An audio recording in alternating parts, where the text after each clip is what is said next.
Cool. Okay, so for week 4, then we're kind of moving into the realm of thinking about using R for data science, or the science of handling and managing data, using those data to for an analysis, and then the process of communicating the output from that. Okay, and this is based briefly on this book R for Data Science, which was published in 2017, and I've got a link here in this PDF that's now published on Canvas, where you can go in and check out the online content for each of those chapters. And so there's a lot of detail on there. If you get into data science, this may be a resource that's really interesting for you. Okay, for those of you that don't consider yourselves to be data scientists, those that are maybe using R as a means to an end, we'll just hit the highlights. Okay, and most of it's shown in this conceptual diagram here.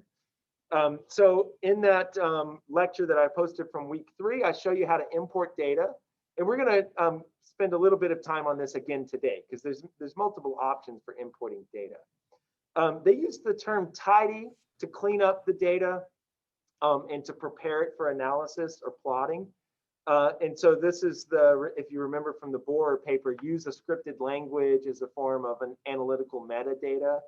And that's the whole idea of using R to tidy up the data and prepare it for analysis, or basically prepare it for the process of understanding it. Okay, and this understand box encapsulates, you may transform the data specifically for some sort of model or to meet the assumption of normality, for example. Then you may plot those data and visualize them to see, does it look like a normally shaped Gaussian curve?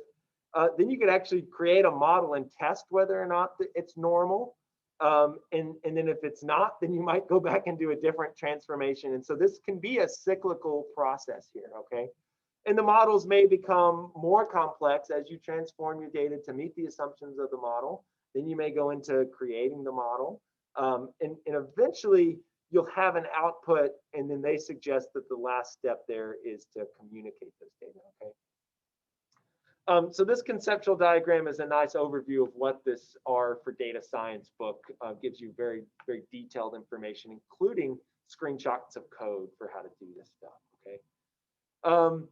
So one of the first steps is to import data into R. And so that lecture that I recorded from last week that's now on Canvas, I just go through the process of opening an Excel spreadsheet, entering data, saving that as a CSV file, and then importing that into R. And that's the pretty typical process I've noticed for students that take this class.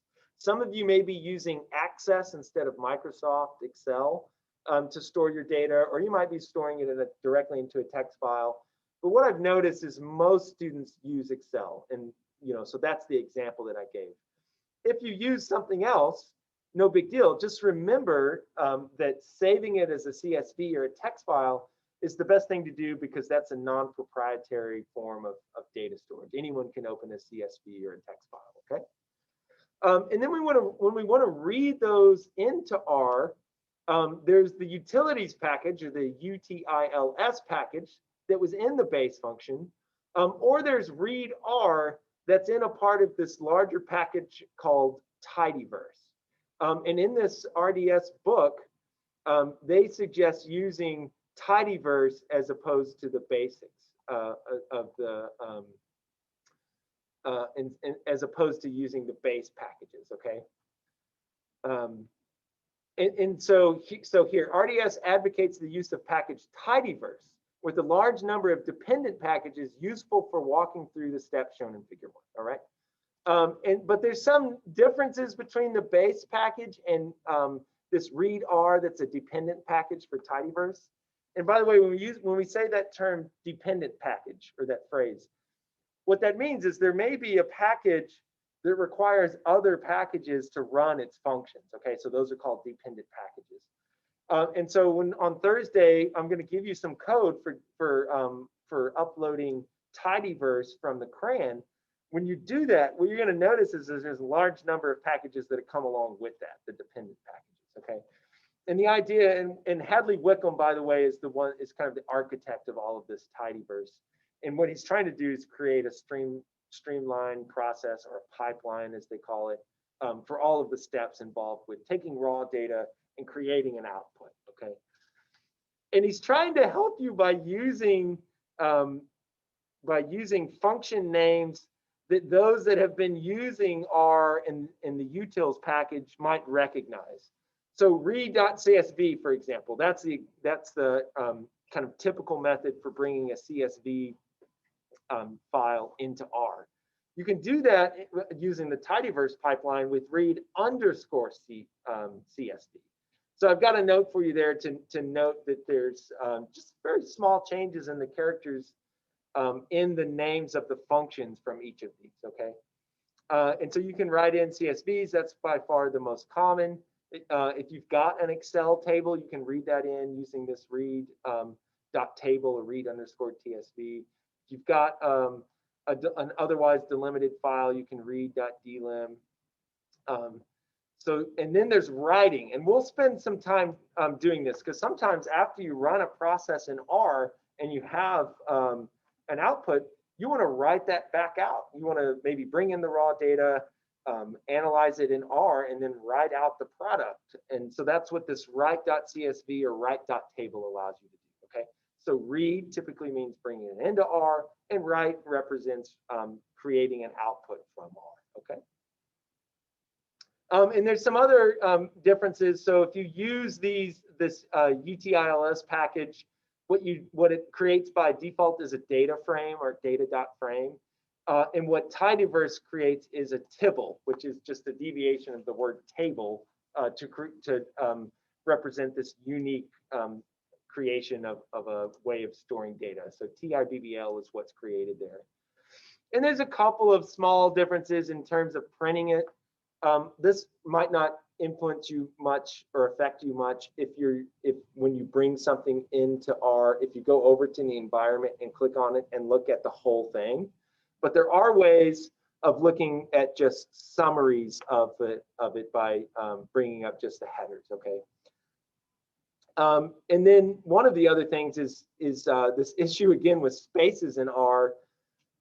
If you have spaces in your column names or in your headers, the Bates function will put a period there. It'll actually change the name of your header. If you don't realize it did that, it can create kind of a headache with understanding why is R not interpreting the name that you gave it. And if there was a space involved, it typically puts a period there. But a tibble does not do that. It does not change the or otherwise manipulate the column names. Okay, so there's an advantage right there of using a tibble. And then there's some subsetting functions. I think I have shown you already that you can, if you want to go into or subset a data frame, you can use this $. And there's a couple of ways of doing that with the tibble. You can use the traditional $, or you can use this double brackets as a way of indexing only the column that you might be interested in. Okay. And then it has a built-in function for handling time, and that's one of the other benefits of this. Okay, and we'll explore this more as we move into using Tidyverse. But it has a way of organizing data into this idea of year, month, day is the standard way of storing that information. Okay. And so I just have a note for you at the end here. So this collectively means that you can just basically learn how to use Tidyverse to go through most of those steps from Bohr et al. 2009. Okay. And another important thing I think that we'll spend some time with is this idea of storing data appropriately. So remember from the Bohr paper, you want to have all of your columns, and then you add rows of observations as you build out a data set. And what that means is that you store variables going vertically, observations are rows, and values are the circled points within each of the cells. And each cell should have only one bit of information, and it should be consistent within a column. Okay. So this is a review of a concept that we've already talked about, but this is straight out of this RDS book. Okay. So there's this idea of when you enter the data, what should it look like? Instead of entering it as a table, you enter it in this long form, and then in R, you can create a summary table from that long form. Okay.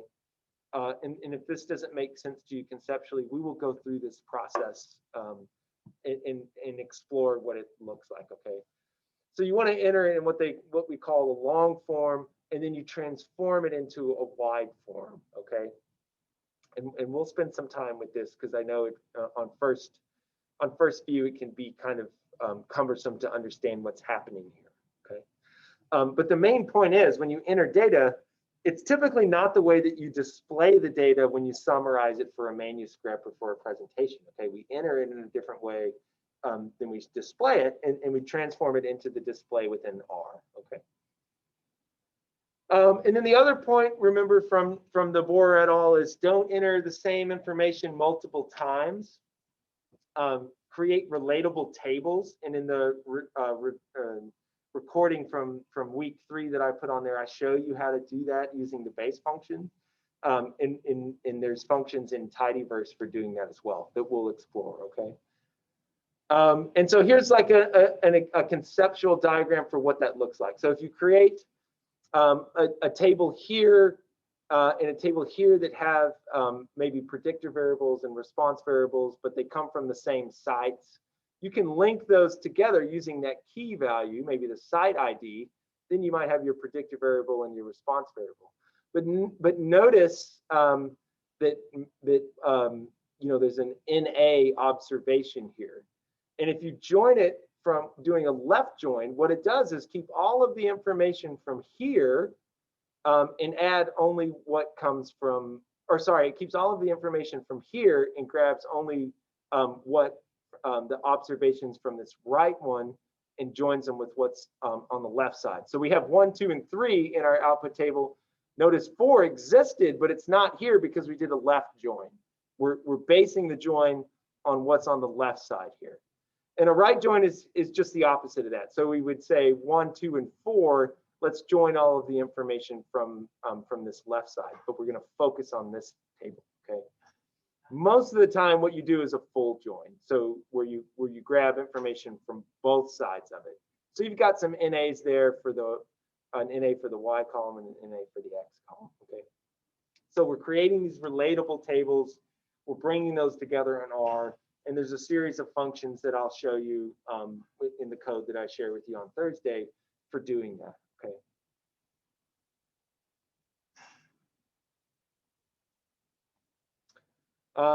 Let me just monitor the chat here. Okay, no questions in the chat. Okay, then the last part, and this is stuff that we're going to spend the rest of the semester on. So you don't have to learn all of this now. But visualizing the data, by far, ggplot2 is the package that is best for this, okay? And it's based on this grammar of the graphics. That's what the GG stands for. It's from the same architect, Hadley Wickham, so it's very consistent in terms of the way that the arguments within functions are structured. And there's a couple of really nice videos if you're interested on ggplot to get some background. You can watch these as a supplement to what we do on Thursday. I'll tell you, in my lab, we have moved to using ggplot for a lot of our publication plots. We used to use a program called SigmaPlot that is proprietary. It's a very expensive license. You got to renew it every year. It's totally crashing and it has bugs all the time, and it's really a hassle. The benefit of it is it has a graphic user interface, the GUI, so you can make all of these changes by pointing and clicking. You don't have to code anything out. But we've gone to using ggplot because you can make graphics where you have just as much control as long as you understand this grammar of the graphics. And this Roger Peng, these 2 videos that he provides are a nice introduction to ggplot, to creating plots. Okay, and that's what we're going to focus on for Thursday of this week. I'm going to give you the basic code, and then I'm going to have you go through and change the arguments so you kind of learn the components there. Okay. Another nice thing about ggplot, for those that are interested in like regression models, is you can run regression models on the fly within ggplot, so you can actually be modeling and visualizing at the same time. But in this book, R for Data Scientists, there are chapters that are specific to building models, okay? And based on the feedback that I got from you guys on what you're interested in getting out of this class, we're gonna spend some time on like generalized linear models and in generalized linear mixed models. We'll spend time on packages related to those. But in that book, there's also some information that you might be interested in, okay? And then the last step, and this is what we'll end with today, is how do you communicate that information? And one of the ways that you can do it in R is to use R Markdown. And we're gonna eventually use R Markdown as a way of you turning in your coding assignments for each of the weeks. I wanted to get everyone comfortable in R Studio before I added this layer of complexity of creating an R Markdown. But there's some, just a really quick step-by-step video here of how to create an R Markdown object. So if you want a kind of a preview or a primer for ggplot, watch these videos that are linked up here. And if you want a primer for creating an R Markdown, you can watch that video there. And then we're going to revisit that code as we get to it in our own class, okay? Okay, so this is that's all I've got for this lecture. This is posted on Canvas now, and we're going to dig into this with some code on Thursday.